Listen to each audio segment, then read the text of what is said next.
Hi, Hungry for Healing listeners. Hey, we have a therapy paint night coming up on July 9th. Please go to the edifygroup.com to sign up. Seats are limited. It is featuring our guest from Hungry for Healing on a previous episode, Brooke Stevens. She's going to come and do some art therapy with us and using watercolors. So please sign up. We'll have a great time at the Edify Group offices in Provo, Utah. Again, that's July 9th. Hope to see you there. Go to the edifygroup.com to sign up. This is Hungry for Healing. Real people, real pain, real peace.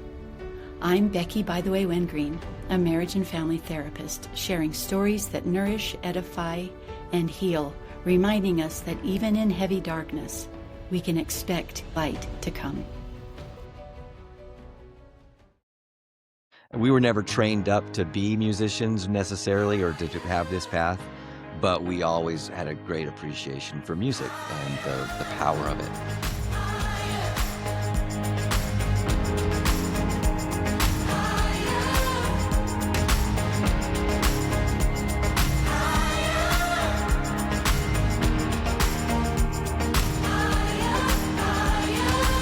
Stand up, get 'em moving at the sunrise. Hello, everybody, and welcome to the Hungry for Healing podcast. And today we have a very special episode in that we're going to talk to some musicians who are dear friends and family of mine, the Truman Brothers, Ben and Chad Truman. Let's go. Yay! Applause, applause, applause. Anyway, and I have invited them on because music is such a huge part of my life. And singing to things and having music and feeling the energy of music, feeling the beat, the emotion. I think so much of healing and so much emoting comes from our music. And so I thought it would be so much fun to let Ben and Chad talk to us about their music, about what their intent is behind some of their music, and how they come up with their lyrics, and when they've got something and when they know they need to redo. How does that all work? And first of all, tell us about who you guys are and what you've done professionally, where your professional journey as musicians comes from. Yeah. So Okay. Totally. No, so we grew up in Nashville. We are actually brothers. We are Some actually. people ask us that. I guess we could be faking that, but we grew up in Nashville, and our dad was in the industry in country music and as a jazz pianist of all things, which is what's really funny. But we grew up around the power of a song just as part of the daily life, and that seeped into our bones at a really young age. We were never trained up to be musicians necessarily or to have this path, but we always had a great appreciation for music and the power of it. And so over time, gradually, we started doing stuff together, mostly when we were in college, and kind of started having a little following here and there. You know how it is. It's like you're trying to impress girls at the dessert party, and you pull out the guitar, and we start writing songs and turn into a whole thing that we're still doing now, more than 20 years later. And so yeah, it's been a long journey, and we're excited to still be doing it. yeah. So how did you guys start writing? Or go ahead. Yeah. I just, we had so much music around us. Our grandparents did music. And so it was fun to just join in and be a part of stuff. I remember at 9 years old asking my mom, hey, I had this melody. What do I do with this? She goes, I'm going to get you a tape recorder and you're going to record it. And then you can listen back and you can see if you like it. And then you can try to improve it. And I remember going, and it was such a cool, scopic version of what we now do all the time. Record, I think, and now the system is better. The recording technology and mics are better, everything that we have in the studio, but the principle is the same. Record it, see if it's good, see if you like it, and tweak it and make it better, Anyway, so I remember doing that at 9 years old and her giving me a little tape recorder, which is really cool, But what did you want to sing songs about when you were 9? I have no idea what that was about. Chad, the story goes, Legos. We were all yeah. Legos. We took piano lessons like most kids do. I quit like most kids do. And Chad, I had an inkling like, oh, you actually are pretty good, man. You should like keep going. Don't be like me, you know. And little did I know that advice actually took hold with Yeah. him. And I went on my mission, and I got back to this kid that was now held 18 and a seasoned human being. At this point, he was just a little kid when I left. It felt like, and now he was a great piano player and had all these chops musically.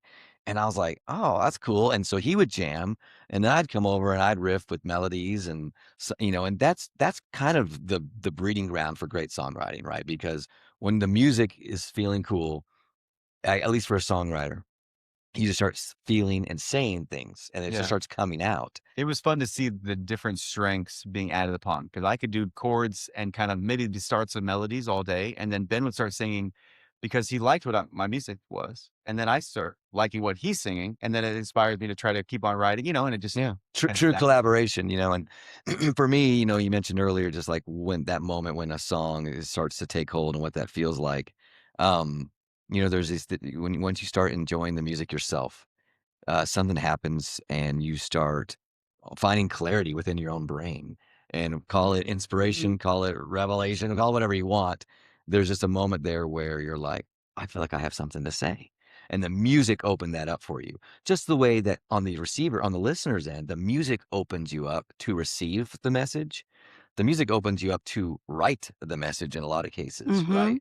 And so over the years, it was like, man, it was Chad's ability to create great music, great chords, stuff like that, opened up my ability to say the things I guess I had within me. So you're saying he's more the music and you're more the lyrics. If you made it simply put, I would say so. But over the years, like Chad, he brings tons of great lyrical concepts and ideas to me. I've brought great, whatever, musical melodies, chord progressions, whatever. Yeah, there's Venn diagrams. Yeah, we've grown, we fused in that way. But early on, that was definitely the way it looked. Yeah. Were you going through things that drove you to want to write something? Like, Yeah. In fact, I mean, when we first started, our first album was called Hold On to Love. And it was an interesting period in our lives. Well, I don't think we even realized at the time how important it was that we had music as an outlet. At that time, our parents were going through some rough stuff, went through a divorce. And I guess it's no surprise that we had these songs that talked about relationships, talked about how do you hold on to the things that mean most important to you, how do you navigate heartache and heartbreak, So yeah, I mean, we were going through that just by being in the nexus of our parents' situation. And that was an important time, and a lot of beautiful songs that still mean a lot to us were born at that time. Which one that I really love and have always loved that is on the Hold On to Love is In My Head. Yeah. That one's just... That's a fun story because I heard that on my mission. Did you ever hear that? No. This is great. New Year's Eve, this basically missionaries. Yeah, that's the first line of the song. Yes. Yep. New Year's Eve, almost midnight, and you're not here for me to hold. So at like 6 p.m., it's like elders, sisters, get locked in the doors. Don't go. There's nothing to do with New Year's Eve night. Everyone's partying. Don't stay safe, right? So everybody, our mission, you just go to the local stake center. It's basically like an extended P day, right? And so we're all just kind of hanging out. And then at one point, I just kind of go into one of the primary rooms where the piano was, and I just started playing, and I just was like having a moment of like, man, life before, you kind of just, luckily my mission rocked. Go on a mission. I love my mission. But there's just moments of like, you're thinking about home or whatever, or you're thinking about, man, the girl that I was dating before, I wonder what she's doing right now. Is she kissing somebody else? That's kind of crazy, And luckily it wasn't like too emotional. It just was like, I found these two chords. That's all it was. And I just was like, New Year's Eve, almost midnight. That's all I had. And I wrote down the lyric and luckily remembered I think I wrote down the chords. And then literally a year later is when I got home, a whole year later. And I showed that to Ben, in the coming few weeks after we got back to college and kind of got back in a routine of life. And he's like, I showed him a few other songs. Yeah. Like, I will praise God with all that I've got. He had some definition glow going on still. I'm like, maybe not that one. Then I played that one. He goes, okay, now that I could do something with. And literally... Maybe not this one. It's amazing how many times that's happened, actually, Chad, where you or I had something pretty awesome that the other person goes, yes, Yeah. you know, and that was one of those moments. And that song's completely born out of just being single in college, Yeah. longing for love and relationships and past relationships, like you're saying, Yeah. like, dang, where is she at now? You know, and that's one of my very favorite songs. 3, 2, 1, and it's over. And who you're kissing, I don't know. But I'll put in my head that maybe instead you're standing there lonely, wondering if I'm lonely too. And I'll put in my heart that maybe not far from now, someday you'll love me. And I'm resolute, I'm making my move. Well, the thing that is so fun about In My Head, too, is that you're telling yourself a story, which is something in psychology we use all the time. Yeah. What's your narrative? What are you telling yourself about this? Yeah. And so when I hear that song, but I put In My Head, you know, and I'm like, oh, that is very psychological. Right. You know? Yeah, because the verses basically are like wondering in reality what's going on, what the truth is. And then you're like, you know what? I'm going to ignore the truth. And it's in my head and in my heart. I'm going to pretend like you're just around the corner and we're about to make this happen again. You know? Which actually can be a very hopeful thing to do. I know when I was single, which is probably when I heard this song in my head, that there is somebody out there. Yeah. Yeah. There's true. somebody out there. And it made me, instead of being lonely in the moment, it was a paradigm shift for me to say, what's coming for me? Yeah. Yeah. and What it's- can happen in the future? I love And that. it did. I love that. Yes. And I guess the music does that in so many cases to just patch up the emotional, you know, framework of our lives a little bit just to keep us moving, keep us going. And, you know, same story for me. Eventually I found my person, but there were a lot of songs written on Friday nights at 1 a.m. that were about wrestling. Because you were lonely? Yeah. Well, yeah, sure. Or like Yeah. whenever a date didn't go well or whatever else. And you're just like, dang it, you know. Do you have any examples? A date didn't go well? Well, there's the more angry version. Plenty. Yeah. We had a song called Wasn't That Your Plan, where it was like a relationship went bad. And I was, again, almost like, you know, saying, well, you know, you messed up big time on this one because you'll see one day, you know. And, You're going to miss out. yeah. Whatever you had to do to like make yourself feel better. I've heard, wasn't that your plan? Yeah. A little more Yeah. bluesy kind of thing. But Yeah. we've had several songs. There was one that means a lot to us called Will He Dance? That was less about like us as the protagonist of the story and more about talking to anyone who's trying to figure out life and love and making sure that you prioritize the right things as you look for partners. And Because dancing is really important in a partner. Yeah. well, it's basically a metaphor for the willingness to be vulnerable and try something you don't even care about or are good at for Mhm. the sake of your person. And many times, again, I'm going to align this with Kind what of I dancing do. world, yeah. Yes, we call the relationship a dance. That, you know, that are, you know, how does this dance go? And Yeah. is it, you know, there's positive things and negative things about how that can go. And the pattern of it Yeah. also can take you into really horrible places or can get you into repair. So, you know, there again, I was relating to that song, Will He Dance? Because it's like, look, is this person going to be a player with you? Sure. Mhm. Will they engage Yeah. in this journey? Are they gonna invest Yeah. or are they gonna bail? And are they willing, you know? But I also love the literal. Yeah. I think Dance the piece of that literal as was well. definitely a metaphor for what you're describing. You know what I mean? I'm Yeah. will you just be the person that shows up even when it's not your favorite moment or your favorite thing or whatever, you know? So Right. Okay. So what other songs come to mind for you guys that you're thinking were a turning point for you or deeply emotionally? yeah, we just kept them coming. You never know what's going to be the one that connects with people. You know, every one of them is born out of something real within you. And for that reason, it's worth existing. It's worth it that that thing exists, that song exists. And then from there, sure, you market it and you put it out there, and you just don't really know which ones Yeah. catch more than others. And it's always fun to see how that goes.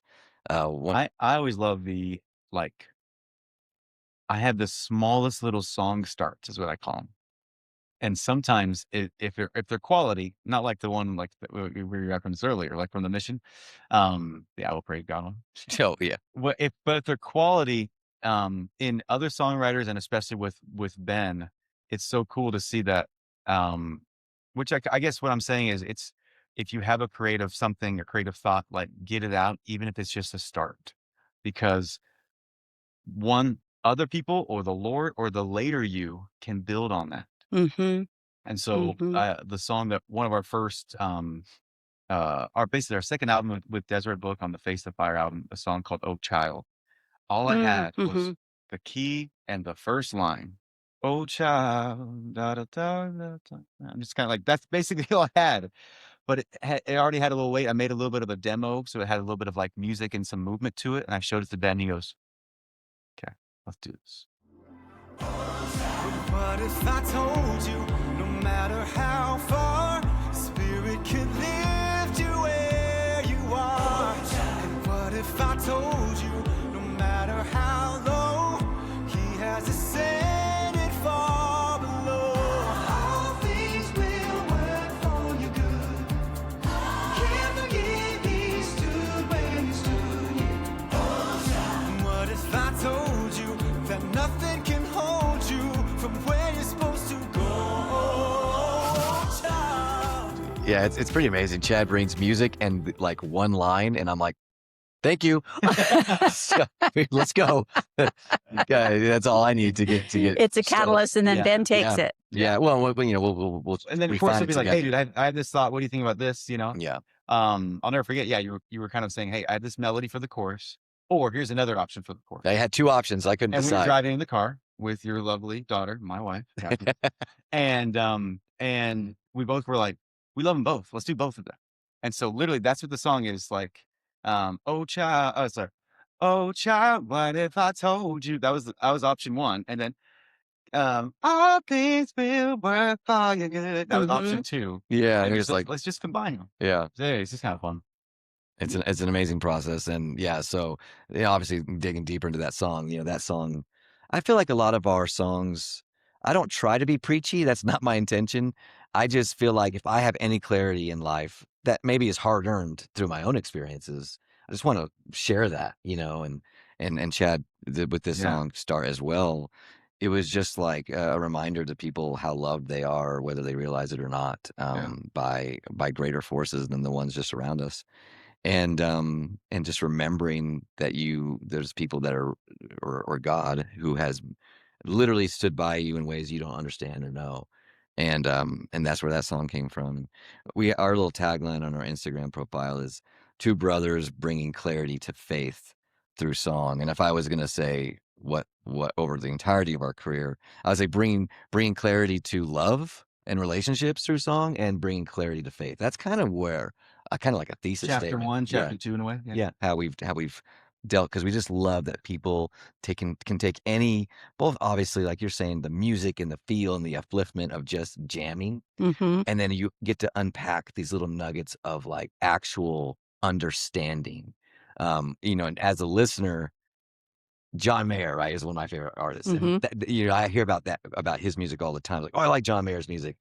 7 years into listening to this song, I actually like understood this lyric, and it like Mm-hmm. unlocked in my Mhm. brain, like, wow, that's extremely deep. And some people will get it way sooner than that. But that's what music does. It's like this hidden, it's like a Trojan horse, right? For delivering really great, beautiful insight. When the timing's right for you as a listener, right? And it can come first listen or years down the road. Mm-hmm. I love that about a song. Mm-hmm. Yeah, definitely. What songs before you started writing, what songs that are out there helped you guys, like when you were youth or when you were going through Sure. hard times? What were songs that you would listen to in that way? Man, we have to mention Stevie Wonder, right? So Mhm. like when we were in high school, more or less, our dad brought home a box set called At the Close of a Century, and it was basically all of Stevie's best stuff. 4 CDs worth. Like 70, 80 songs. Mm-hmm. And we were in the right place mentally, musically at that time to digest what that was and go home. And we just sat through and flipped through that, book Yeah. and read all the lyrics and read the years that they were written and, just got so much context for his whole career and just one by one listened to all those songs. So there's a lot of Stevie Wonder music that was educational for us as people, both not just musically, but to this day, my favorite song ever is called "Overjoyed" by Stevie Wonder. Love it. And don't cry, bro. Come on. In my office, there's a picture of my family and a quote from from that song. It says, "For did my dreams come true when I looked at you?" And I always update that with our latest picture of our family, because that was a song about the hope of love and being open to, very similar to some of these songs that would later come from us, which in terms of their concept, which I guess is no surprise. Just being open to the idea that this is the beautiful thing we've been waiting for. I just love that song. I love that concept, and I do think a lot of our songs have talked about that idea of staying open, despite the hurt you've felt, staying open to your faith, staying open to new relationships, new love, despite the things you've gone through. That ultimately there is something very fantastic waiting for you if you just keep your feet moving and keep your heart open. Mm-hmm. Yeah. I remember Stevie Wonder. Look, I would steal my sister's record. Sorry, Jerry. And put it on when she was working, when I get home from school. And Stevie Wonder had some amazing songs. Oh, yeah. Very, just so full of emotion and longing, but happiness too. And yeah, so Yeah. I can hear you on that. Chad's favorite Love was it. "Don't You Worry About a Thing," which is another great one. And Totally. that's That's a great one Stevie. too. He had like the most amazing ballads, and then also the most funky up tempo, just enjoying Yes. life, songs. Yeah. So it's great obvious influence in our lives. Yeah. Well, music can be so healing that way. Mhm. Yeah. So healing that way. And when you combine it with dance, well, then there you go. Yep.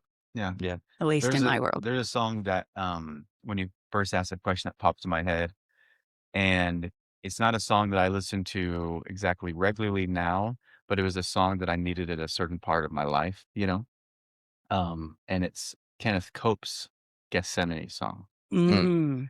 And it's just a beautiful prayer before this life and during this life to Jesus. And it's just, I needed that at the time in my life. And so anyway, it's kind of cool bringing life and then kind of more of the faith things, because that's the things that have resonated with us, like we were talking about chapter 1, chapter 2, Mm-hmm.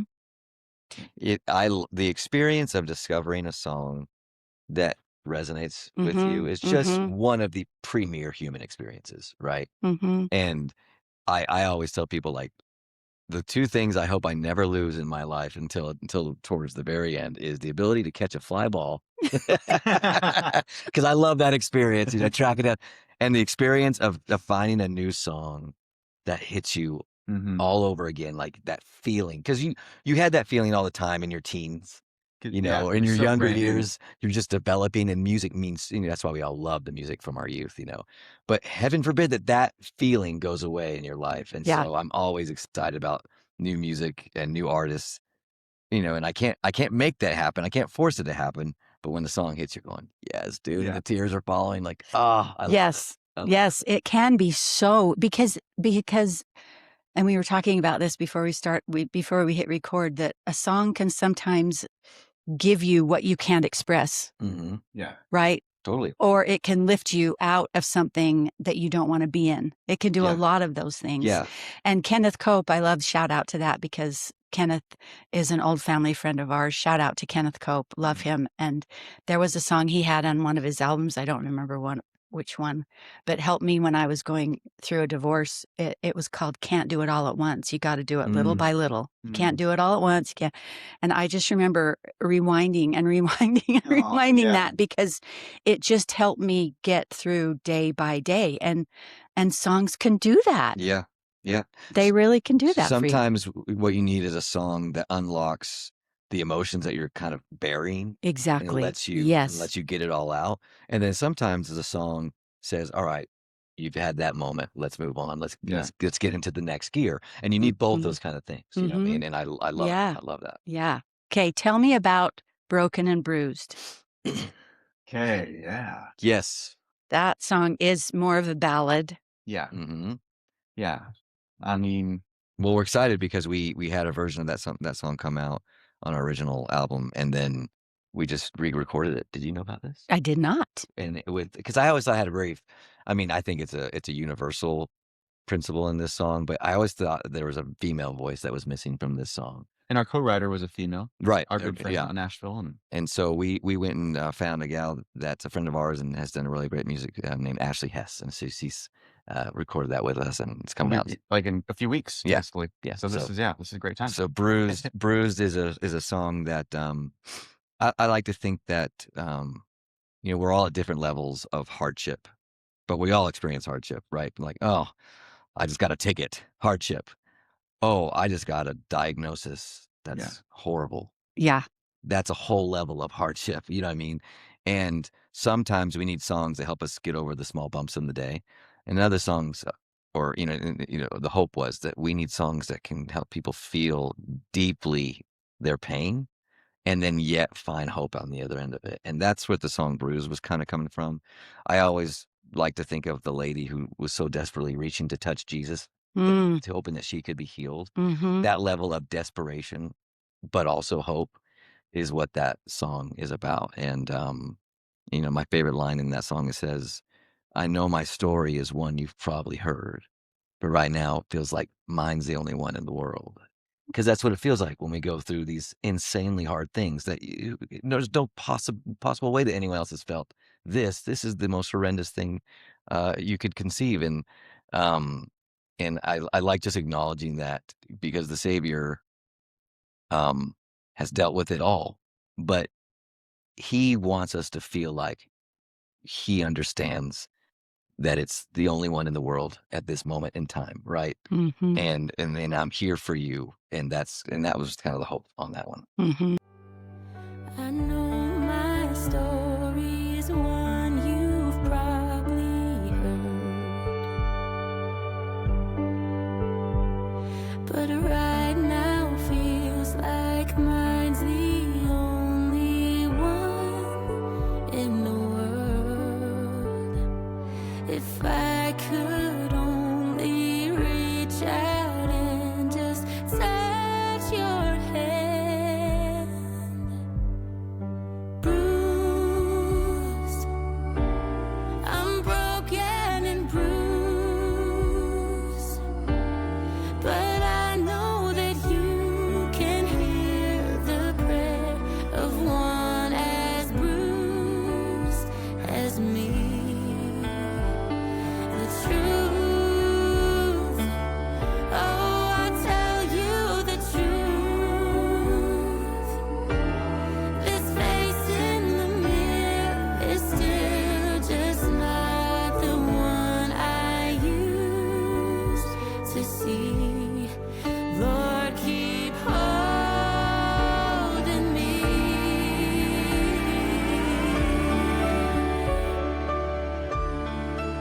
I love that.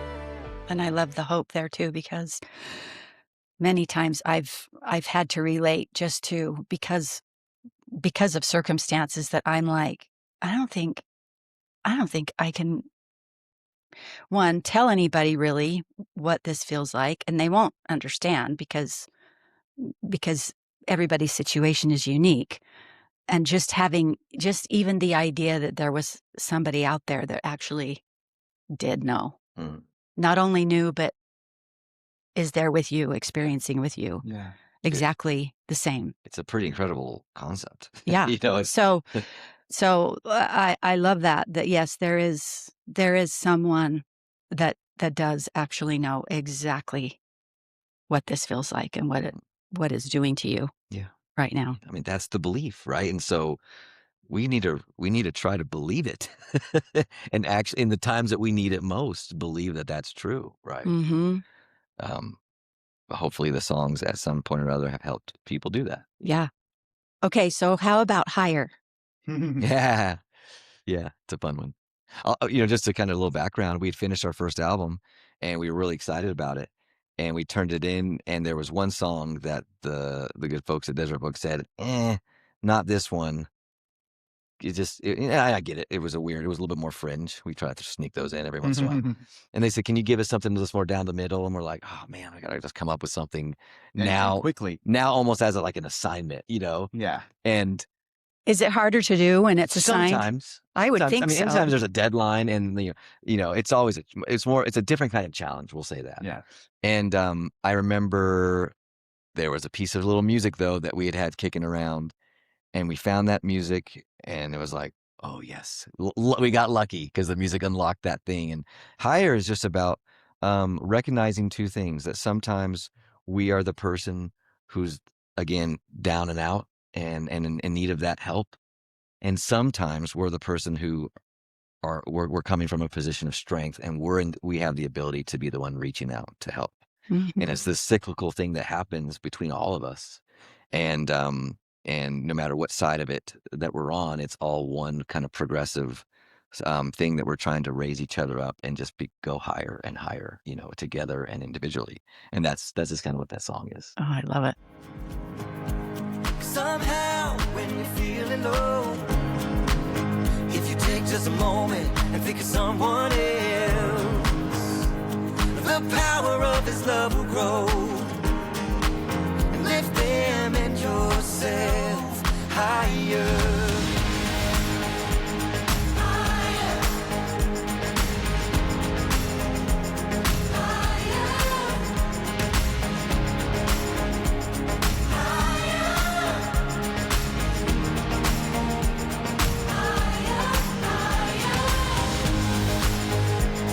Your spirit like a fire is shaping our desire, and all that He requires is that we keep reaching higher. And you need to check out the video, everybody, because it's on the rooftops of Salt Lake City. Yes, Yeah, that was cool. And that, for me, I was like, okay, that was a that fun was shoot. so cool because having worked in downtown Salt Lake for a number of years in my younger years, that was so awesome. That was just so energizing to me because that's home, Yeah, Yeah. Fun. and that I love that. There was a moment there where they had us on the side of one of the buildings. And I was about 15, 20 feet up, and I'm trying, if you watch the video, I'm trying to be into it, but my feet are like completely bare, like married to the Yeah. ground. Because I didn't dare move my feet. So I'm like, hi there.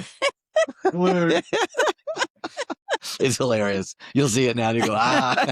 That's great. That's great. So have you guys ever been going through the same thing at the same time, and a song did the same thing for both of you, or has it kind of been back and forth, or? That is a good question. For some reason, I think, our parents, divorced 16, 17, 18 years ago. Geez. That had a little bit of something. We wrote a song together, but luckily, I don't know how many times we kind of have the same. Yeah, you're kind of in different. there was one time where I felt like we both needed to write a song, whether it was connected to something we were going through or not. We both needed this song, and it was a song called "Unbelief," which is on a Nashville tribute band album. And that album we were working on with Nashville Tribute Band was going to be all stories from the Bible, right? Yeah. It's characters, different characters and stories from the Bible. And Jason Deere, who's the head of Nashville Tribute Band, usually writes most of those songs. But Chad came to me and was like, dude, I love the story of the dad with the son that, needs to be healed and helped out my unbelief. I just love that story. Can we write a song to go for that? And almost immediately, it was like not just a song Chad wanted to write. It was like I desperately wanted to write that song. That was like amazing Yeah. fusion of just like testimony and creativity and the need to get it out. And kind of in a lot of ways set us on a whole new path, because until that time we were mostly writing secular music. Yeah. And that was kind of It started our chapter 2. that kind of started our chapter 2. So that song paired the unbelief of the father who desperately wanted his son to be healed with the unbelief of Thomas in his moment where he couldn't believe the Resurrection. Savior had been resurrected. And then The third verse is basically like a modern kind of our own unbelief, Yeah. and taking from the examples of those two men who acknowledged that they were having their doubts, acknowledged that they were falling short of the faith needed, yet still having the desire to get there and to receive the blessings of believing. And I think sometimes that's kind of what we all need, is just, again, just go for it.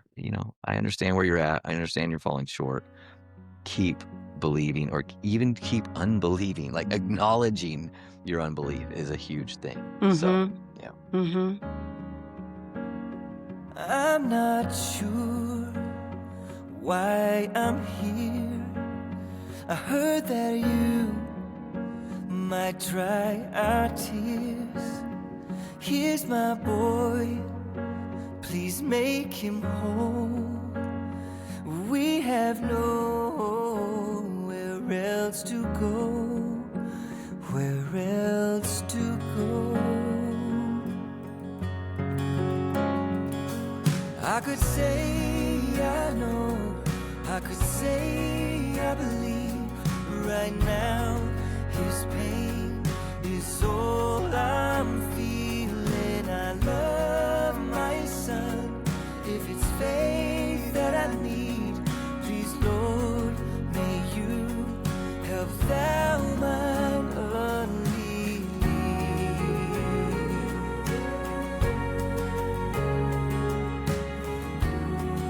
What other songs, guys? It's coming up for you. We haven't talked about Get Lost yet. Yeah. Okay. Yes. Get Lost. That is one that I actually, because I have loved dance my whole life, and it always did something to me, and it's a way of expression. Get Lost in Love. I incorporated into, I did some workshops with dance movement therapy, because the arts can be a really wonderful place to express and to heal. There's art therapy. There's all kinds of different therapies that we can do. And so I had some workshops with dance movement therapy, and that was one of them. Tell us about that song and how you came up with that one. That's Get Lost in Love. Is it just get lost? It's just Get Lost. Girl, get lost. Yeah. Get Lost. But it means yeah. not necessarily get out of here, Yeah, right. but get lost in love. Right. Yeah. I mean, So- that tune's all about, like, it was born out of the idea that, man, it's such a bummer that there's really beautiful relationships that could happen, but don't, because of the damage that's happened to people's hearts and souls from previous relationships or whatever that's happened in their life. And how sad that is, and how amazing it would be if we could do what we need to do to tackle those things in our past, so that we can get lost in now this new life, this new love, this new relationship. And it's just a song of encouragement to again recognize the things you've been through, say it out loud, and then find a way to move to a new chapter where you get to experience all the joy and blessings of these amazing parts of the human experience, and not hold on to those Yeah. things. So It's a risk. it is a risk. You Yep. gotta get out, get lost. You got to free the fall. lyrics are going. It's just, you gotta take time to Yeah. make sure they can't find you. You got to get lost in love, right? Yeah. And I work with a lot of BYU students, or a lot of UVU students, a lot of college students, and they are looking for that. And it is really scary when you have been, just like you described, you've been hurt, you've been deceived, Yeah. you've even maybe been through some abuse. And to risk that again, or maybe you haven't ever been able to really think about risking, or you don't know. Right. With the younger generation, a lot of it's just like they're just not used to that level of vulnerability, period. Yeah. And that also it applies to this, and just being willing, we've seen the stats, how dating and like truly like romantic relationships are like nosediving across the planet, because I think people are scared. We live in a place where we get to kind of consume here and not actually go face to face and eye to eye. And That is it's a too scary intimate. thing. Mm-hmm. And so I guess the song still applies, maybe more now than ever, to be willing to make the leap and have, it is a vulnerable thing, and it might not go well, But we have to believe that there's something beautiful waiting for us, even through getting the scratches from the thorns, you know? Yeah. Well, the science says there is. Yeah. Okay. The science says that, now there's principles that go with that science, Yeah, right? There's yeah. good things that relationships need to be built on, and there's things that aren't going to work. But that risk is always a piece. That vulnerability must be there for connection. Yeah. And it's encouraging that. I love it. Girl, you gotta let go, girl, you gotta free fall, girl, you gotta get lost in love, girl, you gotta take time to make sure they can't find you, cause you're so lost in love, yeah, get lost,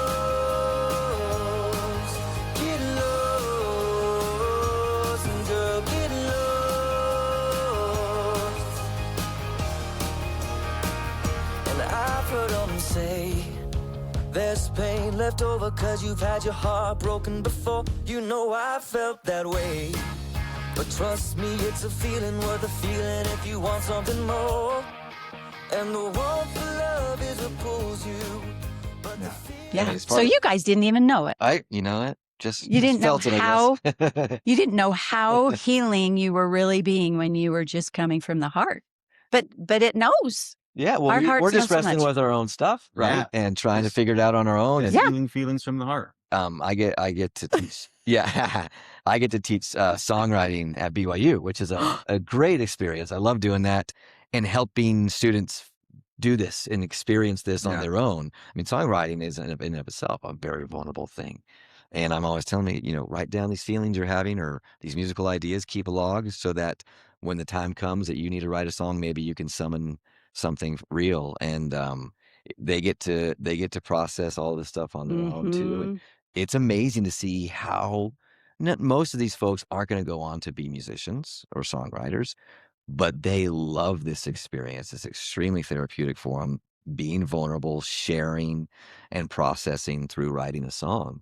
And it's a great part. It's a great thing to be a part of that experience with them, and it's very gratifying. And they always say, "This is one of my favorite classes. It's not because of me; it's because of the experience that they get to go through." Right? Yeah. And that's a very wonderful thing. That is so cool. Okay, this is a great caveat into my next question. How have you guys dealt with rejection? Ooh, Because you have had to risk as Yeah. musicians. yeah, You're putting your heart and soul into things, and then you're laying them in front of people. yeah. I mean, how many producers, I don't know what the technical names of all the people you have to put your songs in front of. Let me tee this up, and you can say whatever you want. I mean, my songwriting class, I have a whole day about rejection and about learning to develop persistence and realistic expectations. And I literally go through every last one of our rejections that we've had, just to say, look, if you think anything I'm doing is cool, that's awesome, thank you. But also, look at all this rejection that we went through. It's just part of the play, and it started all the way back in high school, and to this day, we see it all the time. I don't know how many you want to share. I mean, like one of the main things that pops in my head, we used to do a lot of college shows. Just the energetic rejection of your peers when you're a 20-something playing for other 20-somethings at their lunch hour at their college, and they look at you. Dude, the emotional rejection is the worst. And That is the worst. they have that rejection face. Yes, it's so horrible. Oh yeah, for years we went around doing colleges all over the country. Over 80 colleges. We had an agent that booked exclusively colleges, and some of the shows were so cool, and some of them were a disaster, emotionally, financially, and creatively. One of them, this felt like a rejection. I actually put this into my slideshow for that class because we got to the gig, and they're like, "Oh yeah, welcome. This is where you'll play, and here's your mic." And like they gave us like one mic, and it was a wireless. I'm like, "Okay, cool. Where's the Do stand? you have a stand?" And they go, "Oh, Where's the mic clip that connects the mic yeah, like to the stand? we don't have that." And we're like, "Okay." Well, there's two of First of all, that feels like a rejection of just like, you don't need to even be here, bro. You don't deserve any of this. Yeah. And so we went combing through stuff like, how are we going to get Chad has a keyboard and he needs to be playing piano and singing, right? So we found a vacuum. It's possible no one had seen this thing since 1964. Yeah. It was in some custodial closet. is basically just a silver pipe with the bottom part, right? Yeah, like old school vacuum. We said, this could work. We taped it to the keyboard. Leaning against the keyboard, the bottom part where it kind of suctions normally. But again, now it's just a pipe essentially. And the microphone slid right into the pipe. And we have a picture of this. It's amazing. It's just, So it's I'm a sitting like vacuum. this. And we're going, what are we doing with our lives, dude? So that's one. But, we've tried out for things and didn't make it. I mean, I tried out for men's chorus At BYU, which accepts like 300 people. and didn't get. I love telling that one to my students. Yeah, like we tried out for stuff, and we did shows where we thought maybe we'll be the winner, and we were not. One time we were trying out for Stadium of Fire to open. Yeah. To open for the Stadium of Fire headliner, right? Which would have been so cool. And long story short, we didn't get it. Another band that we were with that day that tried out, we didn't get it as well, named Imagine Dragons. Right? So so you were in good company. yeah, I guess so. At least for that moment. And so, man, rejection's just part of it, and putting yourself out there. It's always been a balance, trying to figure out going for it and also staying sincere, right? Because sometimes you can go for it, and that too means to you be a chameleon, change whatever you need to change your clothes, change your hair, change your songs, change your whatever you got to do, change your morals to be the person that gets in there. That's not our style. That's not our path of how we deal with rejection. But we wanted to stay sincere to the things that we feel and believe, but then yes, and Chad to his credit is really good at going for it and being and throwing going for it and putting himself out there. And he's pulled me along several times. I'm like, I don't need this. I don't need this. I don't need to be vulnerable at this moment in time. And but it's like stocks. They do this. Yeah. But over time, in most cases, you're gaining value by putting yourself out there. So. Right. Yeah. Right. I mean, I know for me, once you get a little foundation of strength, I guess, from your songs and the value that you're giving to other people, then it becomes less hurt when you have the rejection. And now these days, I don't really hardly ever feel that, especially in our Truman Brothers stuff. I think I'm pleased with what we've released. I think other people like it, and if they don't, all good. You know what I'm saying? We've been around the block around to know that not everyone's gonna like what you do anyway, Right. so you can't even worry about it. Mhm. And obviously, like now being like each of us have been married now for beyond a decade, or wait, 15 years plus, with kids now. What a great way to prioritize Put things in appropriately the things that matter and do not matter, or how much they matter. So I guess the voice. I've tried our hands at that. What else? I mean, there's all kinds of stuff. So Yeah. no strangers to rejection. Mm-hmm. And it's okay. Yeah, it feels like you're almost quoting scripture about Jesus, actually. I've Yeah. never heard it quite like that. Like he was what is the phrase? Yeah, it's No, yeah, it's just basically he was no stranger to persecution or something like that. Yeah. That's kind of there's a certain verse. Yeah. No stranger to rejection. Yeah. But yeah, Definitely. it's part of the process. You have a lot of enemies. A lot of. Yeah, I'm saying like if Jesus experienced it, then essentially we need to. We want to learn and grow and all the different things. Yeah. So at a certain point, it almost becomes like a slight like, all right, bring it on. Yeah. Mm-hmm. Mm-hmm. Okay. So what's your favorite, guys? What's your favorite creation that you've done? Of our own? Yeah, of your own. And then you can tell me your other favorites that aren't your own. But what do you or what are you most proud of? You mentioned unbelief earlier. That will be really hard to top, in a general sense. I mean, our grandfather, our dad's dad passed away, and talk about a sincere person. He set a beautiful precedent, for us. And he passed away, and within a few months, I found this little audio recording of what would later become unbelief. And I feel like he helped me find that. Like there's a few times I'll say like, I was led, I was inspired in my life. I don't like to oversay that. I feel like that one was a little inspiration. Of something that you'd already done. Yeah, I had done a little melody But months earlier, like maybe a year earlier. And then it popped up onto the radar, and we were recording that album, and we only had a few weeks to submit any more songs before we were done with that window, of opportunity.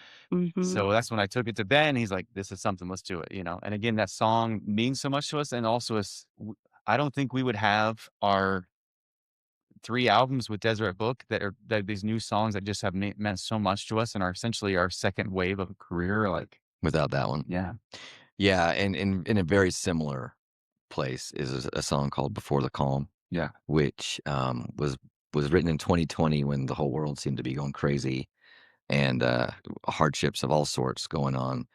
One particular one for us was our Aunt Rhonda, who had been battling brain cancer for more than a year, and the timing was just awful because she passed away after an 18-month battle with brain cancer a week after COVID broke. And so early on COVID, right? None of us knew what was going on. So we were all kind of like listening, like, okay, what do we need to do? Like, and wait, They're like, you can only have 200 people at the funeral. The next day, only 100 people at the funeral. The next day, only 50. You can't have a funeral. You can only have a graveside service. yeah, and all within the same week, right? And we're dealing with the passing of this person who we love so much, and it was like, huh? We're gonna be just standing in the cemetery, which turned out on a snowy day in Pine Valley, Utah, and that's our goodbye to this person. It was really hard to deal with, and it made it for a very heavy and memorable day. And in the aftermath of that experience, we one thing, fortunately, is that wasn't much going on in 2020. All our gigs were canceled. Yeah. And most of it, we just had to stay at home, and that was a great opportunity to write and pour our hearts into the songs. And we wrote this Before the Calm, which just again talks about the hardest of the hardest things that people have to go through, and how is it even possible that this is something that is good for us, or that God wanted for us. And that yet somehow that is our belief that that is what it is, that on the other side of this, there's a glorious opportunity to grow closer to your Heavenly Father and grow. And in the midst of the darkest times, it's hard to see that. And that song was just about recognizing that. And was one that meant a ton to us at the time, and is one that we get messages probably more than any other, probably besides that one and No Child, Yeah. where people have resonated with that as they've gone through their own thing. And so, creatively, there's so many things I've loved that we've done, but my answer to your question is just the one that I guess has mostly resonated with other folks. So The Holy Spirit whispers, this will all be for your good. But you can't help but wonder how it ever could. How it ever could. But remember the garden where blood did fall. The God of heaven suffered it all. Your pain's like the empty tomb before a name he called. It's a miracle. It's a miracle that it's just a storm before the calm. It's just the darkness before the dawn. When your heart is breaking, leap into his arms. 'Cause it's just a storm. It's just a storm.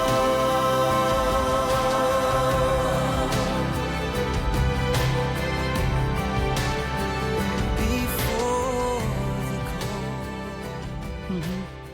Yeah, I remember one of our now good friends, initially a fan, they came up to us after an event that we performed that song. They said, "I knew your music, and I did not want you to play Before the Calm, and I'm so glad you did." They just have these because they didn't want to be vulnerable and Yes. feel the feels they that lost night. a loved one, and now they're having to you kind of face that reality again, and beautiful and heavy and all the things.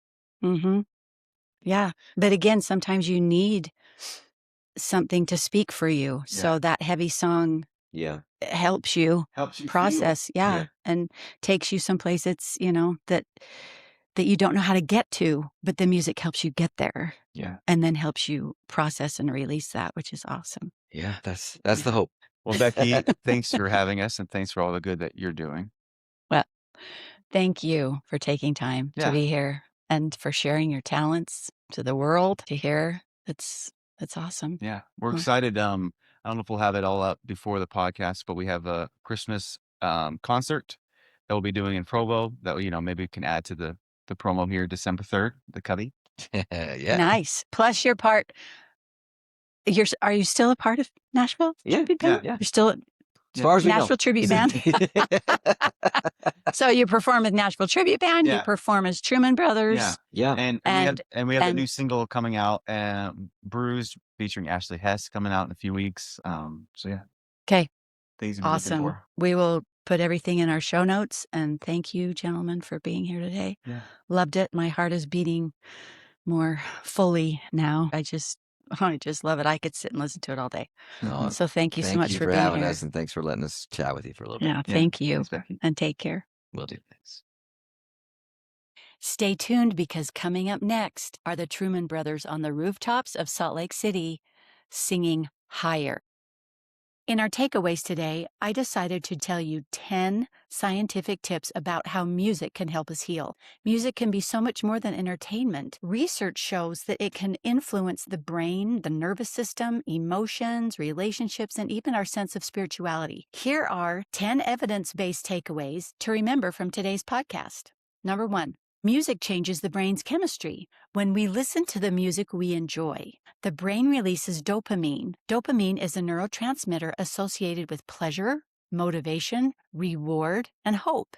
This is why certain songs can instantly shift our mood and help us feel more energized or uplifted. Music activates multiple brain regions involved in emotion, memory, movement, and reward processing. Music isn't just something we hear, it's something our brain experiences chemically. Number 2, music helps regulate stress and anxiety. Research consistently shows that music can lower anxiety and help regulate the body's stress response. Listening to calm music can reduce cortisol, the primary stress hormone. It can slow the heart rate and support relaxation. Music-based interventions have shown significant reductions in anxiety among patients undergoing medical procedures, cancer treatment, and other stressful experiences. Music can become a portable nervous system regulator that we can carry with us everywhere. Number 3, music helps process emotions safely. As we mentioned in today's conversation, many people struggle to verbalize their emotions. They struggle to verbalize grief, trauma, sadness, or loneliness. Music gives emotions a voice when words fail. Music therapy often helps individuals identify, express, and process difficult feelings that have been suppressed or even avoided. Sometimes a song says what our heart has been trying to say all along. Number 4, music can reduce physical pain. One of the most surprising findings in music therapy research is its effect on pain.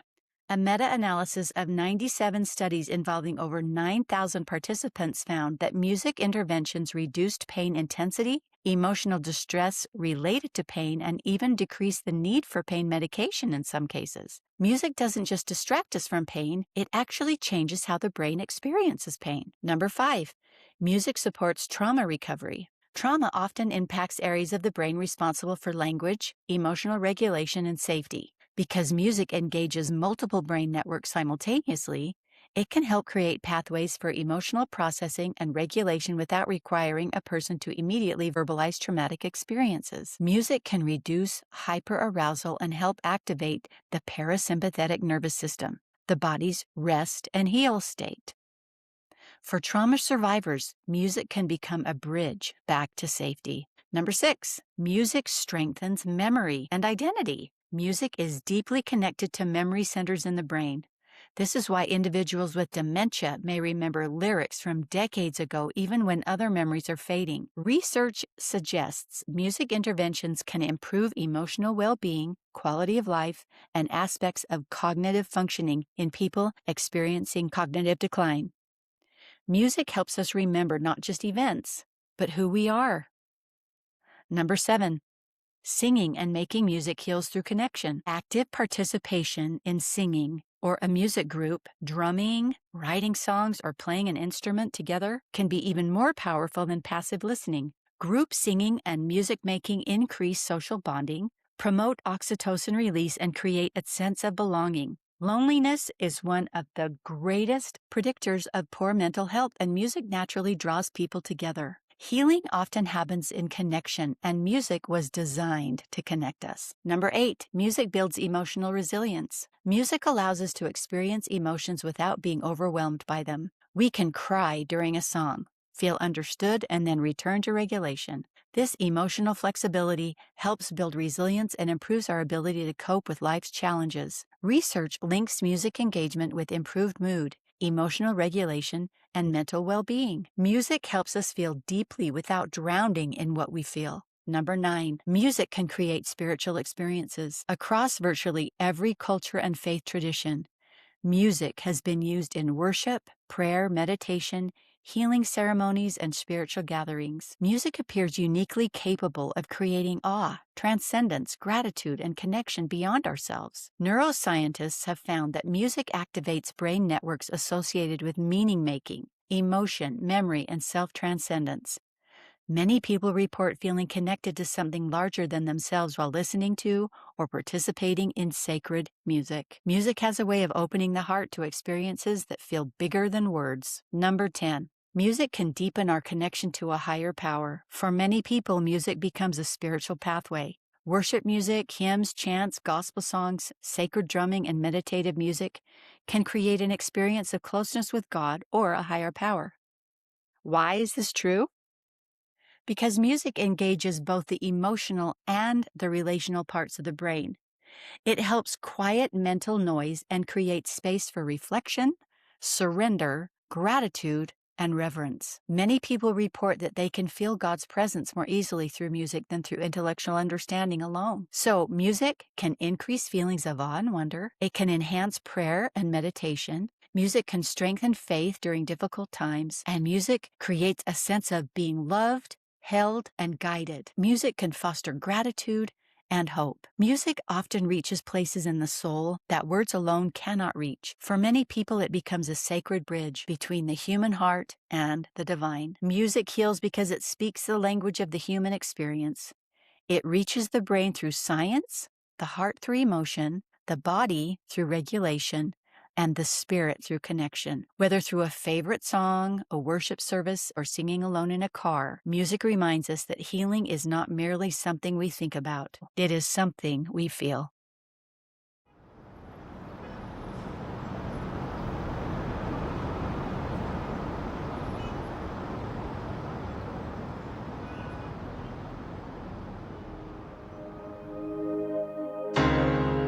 Sit down, take a breather in the sunlight.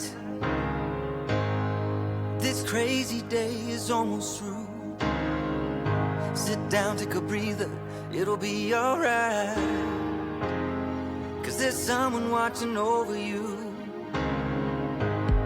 And who knows how many angels, generations of loved ones somewhere above. And they're sending little miracles designed to lift you up.